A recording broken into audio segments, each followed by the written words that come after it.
but what was the question? The question was it was like about your like musical guilty pleasure. Oh, okay. That's where I was going. Okay, I know I was going somewhere. So we kind of we got along with because we like he liked the Chili Peppers, and I liked the Chili Peppers, and like he liked Jeff Buckley, and I liked Jeff Buckley, and like he had long hair, I had long hair, and like then we kind of all sent off to like other bands, and I was trying to sing a lot, and I had a lot of trouble. As much as I love singing, I was new to singing, and like anyone who knows, like when you're new to singing and you're playing live, like it's pretty difficult. Mm-hmm. It's like performing something that you're not used to live. And I went to this is all related. I went to a party. It was one of the first parties I went to in college, and I just sat. It was a 70s theme party, and I'm the only person who dressed up. And I just sat, and I don't drink, so I'm just like sitting there, and everyone's like partying and drinking. And my friend named Milana walks up, and she's just checking up on me because I was pretty introverted, especially at that time. And the song comes on by Big Sean called "I Don't Fuck With You," and I was like, "What?" And I started laughing because the song is so just like vulgar. She's like, "Yeah, the song is mean," and I was like, "Well, like, like, I should learn this song just because it's so silly. Like, I just want to learn it on guitar." And I just randomly learned it on guitar.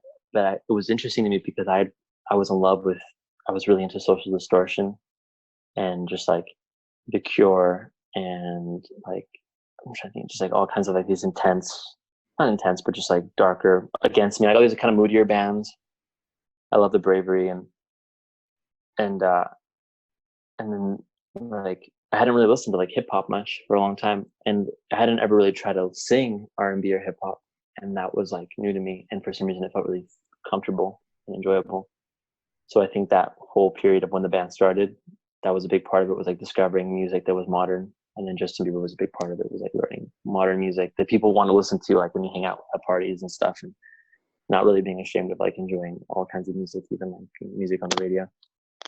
So I think that's why, yeah, like have a soft spot for something like that when you have a memory attached to it. Yeah, I definitely think it's very important to have like a wide range of like musical tastes. So I wanted to ask you if you could interview any like band or artist like at all. Like who would you pick? Like who do you want to know? Like who do you want to pick their brains? Like does that make sense? Yeah. Yeah, that's a good question. These are all really good questions.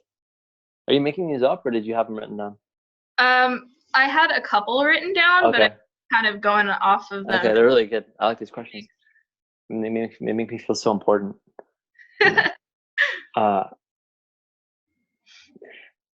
I think I think everyone in the band really likes Jeff Buckley a lot.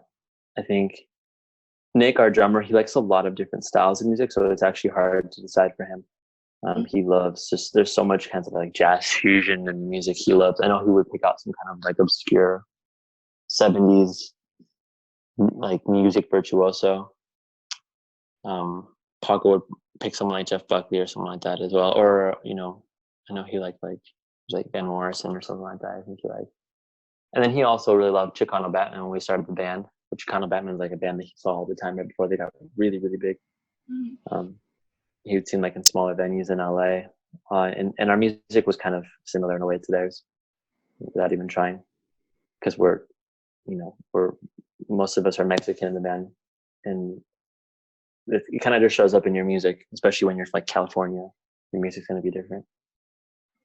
Christian came from like reggae roots, so his music is, he knows a lot about like rock steady, and he's showed me a lot about music from that era that he likes to share. I think I really like, and this was actually newer for me. I really like Ville Valo from him. I think he's just like a beautiful man from like the 2000s, like a little sexy vampire man with a Finnish accent, and I would love to just talk to him. I think he's like in his 40s now, but I think he's such an interesting person. Just like any interview with Ville Valo is like seductive and interesting and just like cool. Yeah. And goth. And very goth, yeah. And he just pulls off. He always has makeup on. Like I get lazy when I have to put makeup on. He always has it on. He's always clean shaven. Back then. So I think probably Ville Valo is really cool to me. He's just like a cool person. I love a lot of Japanese bands actually too. So I think there's a lot of Japanese bands that I would love to just talk to. That's to me has been like an incredibly influential part of me. Like the reason I'm like a musician is because like I'm wearing like a Boris shirt right now. That's like a Japanese band too. So like, yeah. So like I think, and I mean, I don't think I would have gotten into music if there wasn't like anime on Toonami, and I didn't want to learn like an anime intro because that's a lot of what I learned when I started playing guitar were like anime intros, and like just kind of off the wall stuff. I didn't really learn like Led Zeppelin and stuff. Like I wouldn't really want to introduce a band that I didn't really grow up with listening to. So it'd have to be like some obscure Japanese band that I loved, or maybe Justin Bieber again. I've been on a Justin Bieber thing. That guy's interesting. You see his documentary. He had that YouTube documentary. Oh yeah. He's like dealing with anxiety, and it's relatable. So, speaking of anxiety, like, do you ever get like anxiety related to performing at all? And if you do, how do you overcome it? I really don't anymore. Like when we started, there's only a couple times where I felt a lot of anxiety, where it was like overwhelming, like where it was like distracting me from playing. Because I think a lot of people like get distracted and they don't give a good performance. But like, looking back, I wasn't that nervous. I was just like not a very good musician. I wasn't very experienced, and that's the reason I would like not do well all the time. And I think because I had that mindset, I wouldn't really get super, for the most part, too tense. But there definitely were like when you watch a video of yourself and it's really weird.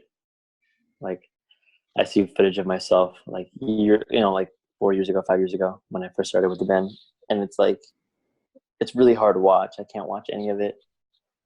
There's no live videos that I like watching except for maybe like the last year, but the ones I watch, like I look very stiff on stage, and like the vocals are kind of just, and then like I know how I am, like I'm really not someone who's like that. And I like in general, when it comes to things I like to create, I'm not really someone who's like that at all. So that's kind of it can be a weird roadblock. I think worse than like having anxiety is that bands will like reflect on their performance and then just like tense up instinctually after that. If that makes sense. Mm-hmm. Like they'll like, okay, here comes the next show. I'm gonna I'm gonna bomb it. Subconsciously is like what they feel. Mm-hmm. But every show is very different. It's kind of just where you come into it with. But I can definitely name off times where I was more anxious than I thought, and I was too proud to admit it. Like the very first show I ever played live, I remember not sleeping at all, going to my school, wearing the outfit I wore, skipping my class because I had to skip my class in order to be able to play this little set in this cafe in my school. And I remember like washing my face and like looking at the mirror, and I was like, I really don't have to do this. Like I don't have to put myself through like all this effort and this like social like suicide essentially, because I'm going to dress up as a little schoolgirl right now and play my songs that no one's ever heard in front of everyone at my college. But that lasted like a few seconds, and then I got restless and I wanted to go do it. So there's definitely like the more you can admit to it, the less of a deal it becomes, if that makes sense. The more you acknowledge, like I think stage anxiety is something that's like expected to happen because like you're doing something that's kind of unnatural for most people. But there is like, it's always going to be there. But I would always jokingly say to people like that I don't really feel the stage anxiety, but I feel like life anxiety all the time. Yeah. And I think like I know a few people who are like that. And it's why like I gravitated towards music, because I was like, well, I'm always anxious. I remember saying that out loud. I would say it to my mother, like, well, I'm always stressed. I'm always tense. I'm always anxious. So like regardless of what I do. So I Mhm. should just go and do absurd, you know, things, socially bizarre things. And I would kind of do that too much back then, but you know, because it's nice though. Most musicians are anxious on stage and calm off stage, but I'm typically more stressed off stage than on stage. So it's a pretty nice. I'm kind of lucky to have that in a I way. I'm actually kind of the same way. Like it's kind of weird. Like throughout daily life, I'm kind of like and then like whenever I'm actually playing music, I'm like calm. I don't know. Yeah, It's something. exactly. Because it's like, whoa, I was like, I'm moving like 3D space. Um, like I don't know what it is. I think it's more rare to be that way. It's more rare to be like you're saying, like how you were kind of mentioning, you're like, you know, most people are pretty calm you know, for the most part, and then performances make them distressed. But I've only heard, like, I remember Corey Taylor from Slipknot. Mhm.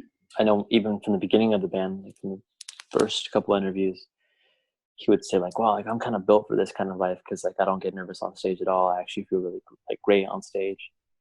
And like that wasn't always true for me when I first started. I felt like there was a lot at stake because I felt like I waited so long to be on a band. Because being 14, 15, like I picked up a guitar because like my friend, one of my good friends' girlfriends broke up with him, and then my girlfriend at the time moved, and we were like losers, and he was like, "We're gonna start a band," and I learned how to play guitar. But you know, I'm from Fallbrook, and there's not much to do, so it's just like I don't know. You have to kind of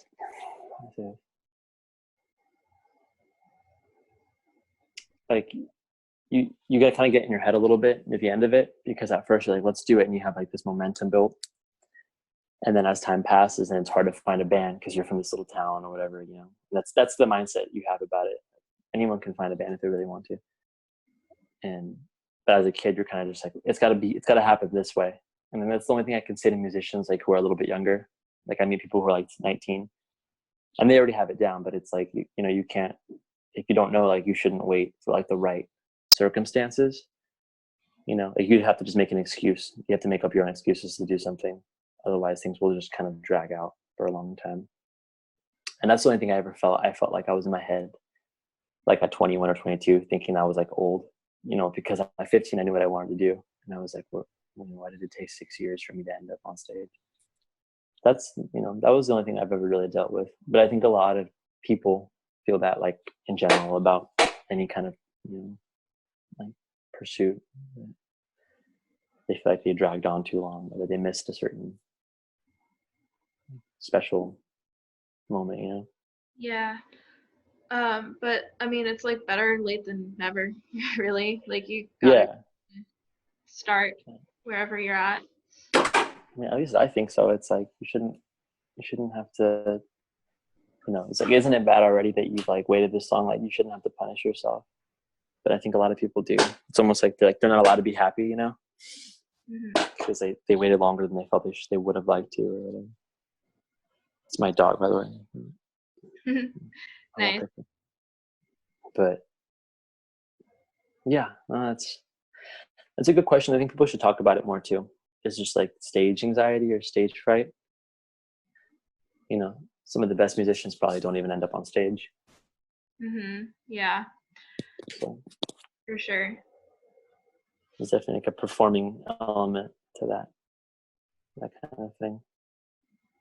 And performer, and then you're also a musician. Like you're saying, like you want to be on stage. You have to accept people like seeing you and kind of looking kind of like, acting like a fool a bit on stage too.